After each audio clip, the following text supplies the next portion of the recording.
I have a resurrection plant at the office that I'm always on the brink of killing.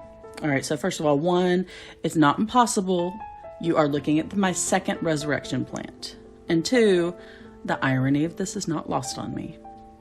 Anyway, it sits next to my window on a bed of sand from the church playground and a collection of stones that have traveled with me from office to office across America, really. And long after I kill this resurrection plant number 2, these rocks will still be with me, taking up space in the office. You see, these are a collection of rocks found in various places throughout my life, and they get packed away with all my books with each new move. So maybe you're asking, why do I keep traveling with rocks? Well, that's simple, because they're cool. And you know what? You used to think that rocks were cool too. There's something in our human nature that is drawn to rocks, and we begin to pick them up in admiration as soon as our little thumbs and forefingers allow it to happen. When I start to forget that rocks are cool, that they're awesome, my children remind me of the joy that comes from embracing the awe toward these simple river rocks that we find in our everyday city landscapes. They're all sitting there in their glory in flower beds and decor, at the bottom of fish tanks and local parks. There's a never-ending treasure of fascinating stones to be found, and each one seems just as special as the last. So let me ask, when was the last time that you picked up and appreciated a good rock? What is it in our souls that causes us to seek them out? Well, Carl Jung, the famous Swiss psychologist, loved rocks. His latter years of life were spent building a whole house with them and carving stones. And it led him to write about this spiritual relationship that humanity seems to have with stones. Here's what he said. Many people cannot refrain from picking up stones of a slightly unusual color or shape and keeping them without knowing why they do. Men have collected stones since the beginning of time and have apparently assumed that certain ones were the containers of the spirit of the life force with all its mystery. That's true, right? In a different writing, Jung hinted at a theory that is getting closer to what I think about stones, and what I think has to do with our fascination. Here's what he said. As scientific understanding has grown, so our world has become dehumanized. Man feels himself isolated in the cosmos because he's no longer involved in nature and has lost his emotional, unconscious identity with natural phenomena. His contact with nature has gone, and with it has gone the profound emotional energy that this symbolic connection supplied. So yeah, other than the archaic use of man, I really think that Jung is onto something. We miss this connection with nature, and especially for folks like me in a city where stones are all brought in. I think stones speak to a part of our souls that longs for connection to God, to the God as the infinite, ancient, mysterious, unchanging creator of the universe. A small stone in our hand can draw us out of the distracting details of this day, this moment, and this place. We find ourselves being grounded to the earth and touched with wonder as we encounter something whose history is beyond what our short-lived minds can comprehend. When we hold a stone, we're holding the ancient. And so, this common city river rock that I have tells us a story. Actually, they tell many different stories. These stories bring peace to our souls, reconnecting us to the story of our world and our God. And most importantly, rocks are really cool. Okay, let me give you an example from this collection of rocks that hold my dying resurrection plant. Here we have a collection of little river stones, and they all live in an office in Dallas, Texas in the year 2023, but none of them started here. They didn't even start in the same place or time. Let's start here with these two cute little pieces of quartz. Quartz began as a collection of minerals in the Earth's crust. Something like, 500 million years ago, there was a pocket of water deep down in the Earth's crust that was near some magma. And magma is this huge layer of ever-moving liquid melted earth that's far below the crust. It's there caused by heat left over from Earth's conception. And that magma heated up our little water pocket. And the water was hot enough to dissolve silica from nearby rocks. And all that silica floated in the water with heat and time and pressure. And over time, and by time I mean like thousands of years, that silica formed crystals in the form of quartz. Now, my quartz is white and the other one is yellow, but they're both kind of milky, solid with tiny crystals. That means that these cool down faster than some other underground hot pockets of water. Maybe my quartz only took, 5,000 years instead of 15,000 years. Some people say a year, some people say a million. We don't really know because we're not underground near the magma, right? But the pretty clear large chunks of quartz you see are the result of silica and water that cooled down over a very, very, very long period of time. It had time to get fancy. My less fancy quartz still took a long time. Anyway, the crystals formed, and all that time and heat and pressure created this metamorphic quartz in the crust. And my little piece was once part of a huge walls of milky white stone or yellowish stone in another part of the crust that had some impurities. And there they sat, walls of quartz, deep down in the earth, waiting. And after maybe another million years, the time and pressure kept the quartz solid and hard, but suddenly earthquakes began to shake the ground. The tectonic plates shifted, and slowly over time this quartz left its comfortable spot deep in the Earth's crust and was thrust up into the air as a mountain. And so now it had a new view where it sat happily high up in the sky.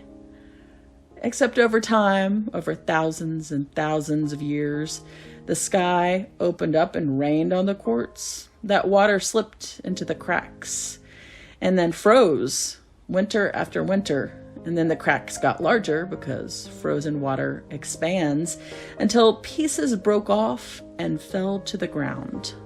So now this quartz on the ground kept experiencing this new rain thing, this water from the sky, and it kept going down on the quartz, moving it downhill where it continued to break into smaller and smaller pieces until it finally rolled into a river. Talk about water. The quartz chunks sat in water for thousands of years, slowly migrating downhill and having its rough edges smoothed to a shine. And so it ended up at the bottom of a river, and over the thousands of years, that river changed course or dried up, and the quartz lay, leaving fields of smooth white stones in a dried up riverbed. 500 million years after a hot pocket of water down deep in the Earth's crust began to form crystals. 500 million years later, some dude in a bobcat came and scooped up this ancient quartz. And it was washed and put into a plastic bag with earth scraps from other places and then sold to some humans in a city so that I may admire it. Time, heat, pressure and more time, created quartz. And I am holding a piece of the Earth's history that goes back so far and so deep that my own life feels like a blip. God created this quartz. God created me. And somehow holding it makes me feel grounded in that reality. Now, long before I knew how quartz was formed, I was attracted to these white and yellow smooth rocks because they were so wholly not like the earth beneath my feet. It feels like a mystery for a rock that looks so clean and clear to sit alongside brown, crumbling dirt that's clearly not made of the same material. And simply by being different and unexpected, it was special. And for me, it never stops being so. Next, I have a piece of basalt. Basalt, quartz's cousin, also found itself forming because of magma. Its life was much shorter, though, maybe only 1,000,000 years ago. Instead of 500, let's say 1,000,000 years ago, magma was trapped deep underground, and it slowly made its way up past the heavier, denser rock around it. It moved from space to space, getting trapped now and then before breaking through another layer of rock. Parts of the magma underground cooled down as it got closer to the crust's top layer. That slowly cooling magma turned itself back into the rocks that melted in the first place. The heat and time, however, changed its composition. And part of it, staying underground, became basalt. Like the quartz, basalt sat happily underground for a few million years until earthquakes rearranged everything and pushed it too to the top of a mountain. It too broke apart, found a river, went downhill from a completely different area than a quartz, probably a different mountain in a different country. And it was still a different dude and a different kind of bobcat that came and scooped it up once that river ran dry. Basalt is an ancient testament to change and movement and the power of the Earth's deep layers of heat. Its black exterior reflects the images I have of dangerous dark magma cooling after exploding from the Earth's crust. The black shine reminds me of the beauty that can come from change and how time gives us perspective on how far we've come. All the cool black rocks that come from magma seem to remind us of the many things God does in this world that are far beyond our scope and far beyond our control. I mean, new forms of rock and mineral are being churned in pools of red hot, deep below our feet, in an environment that we could never survive. Our world and our God are so much more powerful than we can comprehend. Limestone is the least impressive looking of my rocks, but don't let looks fool you. Unlike quartz and basalt, limestone lived. It was once a nice starfish, we'll call him Walter. Walter lived at the bottom of the ocean about 400, 500 million years ago. And he died and laid to rest among his family members and a few clams and a ton of krill and plankton, maybe a whale. And the bits of the dead debris that weren't eaten by crabs all lay at the bottom of the ocean floor, slowly being covered by sand and silt. And it sat there, ending up deeper and deeper underground as other layers of sediment continued to cover it. Over millions of years, time and the pressure of gravity turned Walter and his neighbors into minerals that mushed together to create limestone. Believe it or not, the ocean that Walter lived in dried up, just like the rivers from the basalt and the quartz. The ocean floor became just plain old ground that we live on now. And like everyone else, there were earthquakes and plate shifting, and then a big move for the limestone to be exposed to the air. And like the other rocks, water and ice and wind and time led this limestone to become smooth, small stones rolling down a river. And they were collected and washed and sold to a pastor who works in the big city. Now this ancient stone, these long ago living creatures, stand witness to my creation in this office as I write mediocre sermons and create TikTok videos. My small piece of limestone, this one, has a tiny spot. A spot that hints at something other that was once in that space. Fossil hunters love limestone because it contains many fossil deposits. It tells the story of lives lived millions of years ago. My tiny limestone also has the lines of layers that tell the story of different years of deposits. This came from a peaceful bit of water that once covered land, where life teemed millions of years before the first human ever picked up a rock. 3 kinds of rocks sit in my office, from 3 vastly different stages and places on the earth. One formed from slow change of chemicals in an underground pool of water. Another is cooled magma held beneath the earth's surface. Another is the sediment of creatures that lived in the world, a world that looked nothing like it does today. And I get to hold them all at once in my air-conditioned office in the middle of a busy paved city divorced from nature. The God who created these rocks millions of years ago is still creating among us. Of course, my love for rocks began long before I took my first geology class and learned this history. I loved them simply because they existed and their beauty rang out in my heart. When we allow ourselves to simply see, to take in the thing and love it, we learn to love God more faithfully. Author Sally McFague calls this the aesthetic moment. Here's what she says. The aesthetic moment, most basically, is simply when one stops and looks at something for no reason other than interest in it. Aesthetic interest is absorption in the particular, the individual.